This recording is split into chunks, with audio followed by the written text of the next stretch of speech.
tout récemment, le président Macron a annoncé au sommet de l'IA un investissement de 100 milliards d'euros pour la construction de data centers.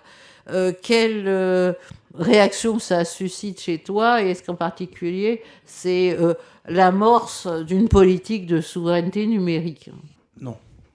Clairement, non. Alors, d'abord, si on ne veut pas échapper à la colonisation numérique, il faut se poser la question des vecteurs de cette colonisation. C'est quoi la souveraineté? Dans quel but? On les définit comment? C'est fondamental parce qu'on va y revenir sur les fameux 109 milliards. Copier le modèle américain, c'est se condamner à la colonisation. Plus encore dans le numérique et l'intelligence artificielle que dans toute autre technologie d'âge antérieur du capitalisme. À l'époque où on reprenait les technologies des hauts fourneaux anglais, on pouvait les prendre, paf, et puis on devenait un compétiteur à part égale. C'est d'ailleurs pour ça que les Anglais interdisaient pendant très longtemps d'exporter les technologies de ce type. Là, c'est l'inverse. Plus on rentre dans la course au capitalisme numérique, plus on va utiliser les applications, les outils, ça a été dit, des GAMAM, des GAFAM, plus on sera en situation de colonisation numérique. Et donc, au-delà d'une simple compétition entre États qui serait un peu comme ça, vue de manière très abstraite, on ne peut pas comprendre les bouleversements géopolitiques actuels liés à l'intelligence artificielle et au numérique si on ne les articule pas au modèle de capitalisme auquel ils se rattachent. On a affaire à, moi, ce que j'appelle une forme de néo-impérialisme, on pourrait l'appeler comme d'une autre manière, mais dans lequel les seigneurs de la tech sont les acteurs tout-puissants, pas sans les États quand même. Et d'ailleurs, dans la notion de techno-féodalisme, moi, ce qui m'intéresse plus que la grande puissance financière de ces acteurs, ce qui m'intéresse encore plus dans la notion de féodalisme, c'est le fait qu'ils nous rendent totalement dépendants. Et ce que Cédric Durand compare aux paysans du Moyen-Âge qui étaient attachés à leur terre, qui n'avaient pas le droit de la quitter, dans certains cas. Là, on est attaché à tel ou tel logiciel, telle ou telle solution, et on ne peut plus en sortir parce qu'il y a des coûts de transfert qui sont énormes, et que pour les énormes, pour les GAMAM, l'enjeu, c'est de nous garder pour capter nos données, les données qu'on met en ligne, sur notre comportement, etc. Ça a déjà été expliqué. Tout ça s'articule en même temps à une évolution, on y reviendra, du capitalisme dans un cadre plus global. Il n'y a pas que le capitalisme numérique, ça correspond en même temps à une évolution de ce que certains ont appelé capitalisme de la finitude. En tout cas, à un effondrement des règles classiques du libéralisme économique et du néolibéralisme à l'échelle internationale. Je m'explique.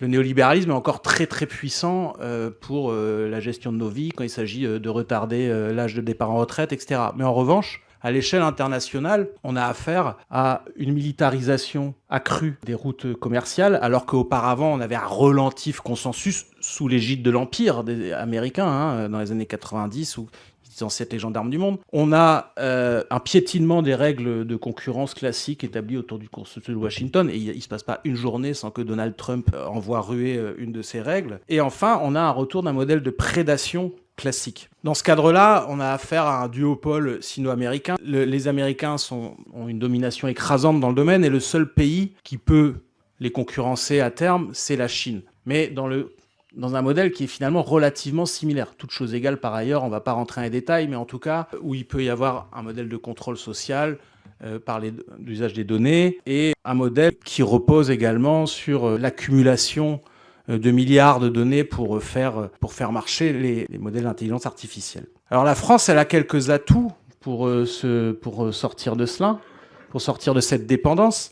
Elle a d'abord beaucoup de chercheurs. On a le 4e nombre de chercheurs d'élite en intelligence artificielle après les États-Unis, la Chine et l'Inde, par exemple. On a des chercheurs français dans tous les GAMAM. On en retrouve dans les laboratoires d'Amazon, de Google, etc.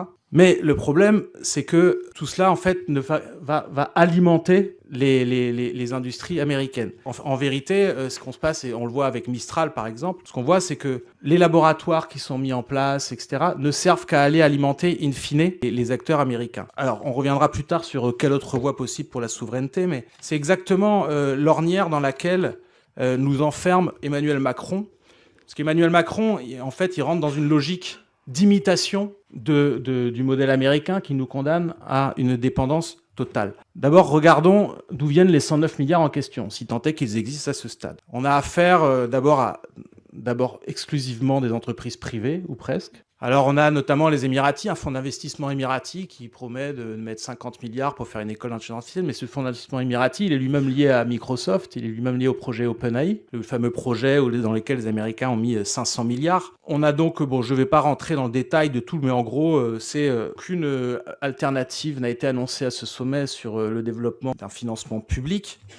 Et on a des questions, finalement, des annonces qui posent des graves questions de souveraineté. Quand Mistral va travailler avec OpenAI sur le territoire français, à qui appartiendront les données? Comment aura-t-on un contrôle sur le fait que tout ne va pas partir à Microsoft, etc., etc. Et donc, on se met dans les mains des géants de la tech américaine en voulant reproduire le même modèle, mais comme je l'ai dit, ça nous condamne à l'avance à être complètement dépendants et à être en fait une sorte de province dans l'empire numérique, une province qui serait une des provinces les plus puissantes, une des provinces les plus riches, mais au profit de qui? Au profit de quelques grands acteurs de la tech française qui feraient, si on veut filer la métaphore de la colonisation, qui seraient des sortes de proconsuls des GAMAM en France et en Europe, mais ça n'est en aucun cas au service d'une souveraineté de l'État et encore moins d'une souveraineté populaire.